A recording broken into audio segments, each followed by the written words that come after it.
Hi, I'm Tim. Welcome to Watchbox, and thanks for logging on. If you love this watch, email me, tmosso@thewatchbox.com. It's in the description below.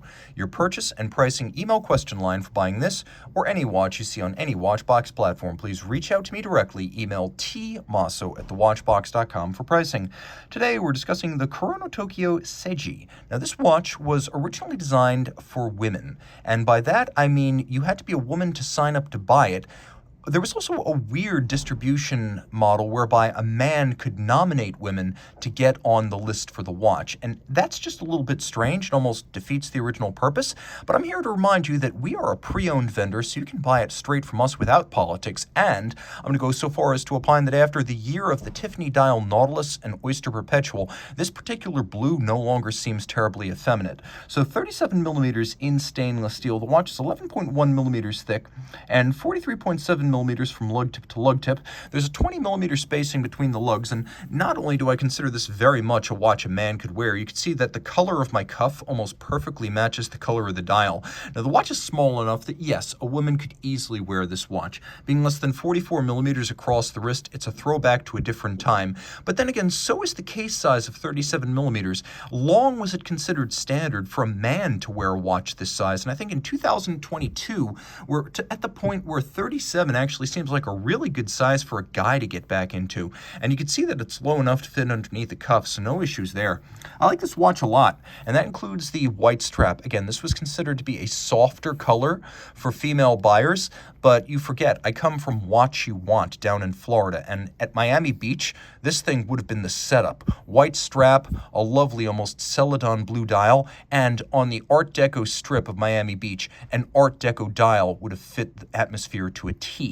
Taking a quick look at the buckle, you can see this is a simple mid-century inspired piece. Again, not a whole lot of superfluous detail there. The case is also fairly simple. The lugs are narrow when you look at them head on, and if you look at them in profile, you can see there's a little bit of an undertuck to their end. They're almost a bit squared off, but they are heavily blended into the case band, and there are quite a few curves here.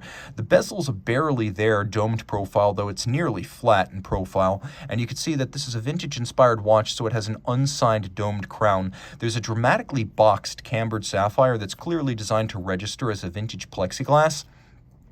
And then we have that blue dial, and whether you call it celadon, robin's egg blue, Tiffany, turquoise, it may be all of those things. It's quite attractive. The use of metal concentric rings to create a sort of sector dial gives it an electrifying presence. Then we've got hands with a sort of elongated broadsword style and a leaf hand for the hours. So this is your minutes, this is your hours. We have a counterweighted lancet style seconds hand, and then we have applique indices at 3, 6, 9, and a double index up at 12 o'clock. There's a railroad-style track outboard for reading your individual minutes and seconds.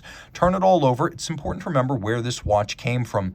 Hajime Asaoka, a master independent watchmaker, generally works in the haute de gamme segment, so very expensive bespoke watches. He created Kurono Tokyo back in 2018 to be a brand through which he could channel his design inclinations towards interested buyers who maybe were more inclined to pay for the style and unable to pay for the high-end watchmaking. So that's what you get with these watches. That said, it does feature a Japanese-made serviceable mechanical movement inside. It's a Miyota 90S5 automatic winding 42-hour power reserve. It has stop seconds if you want to set it precisely. It pivots on 24 joules and it beats away at 8 beats per second.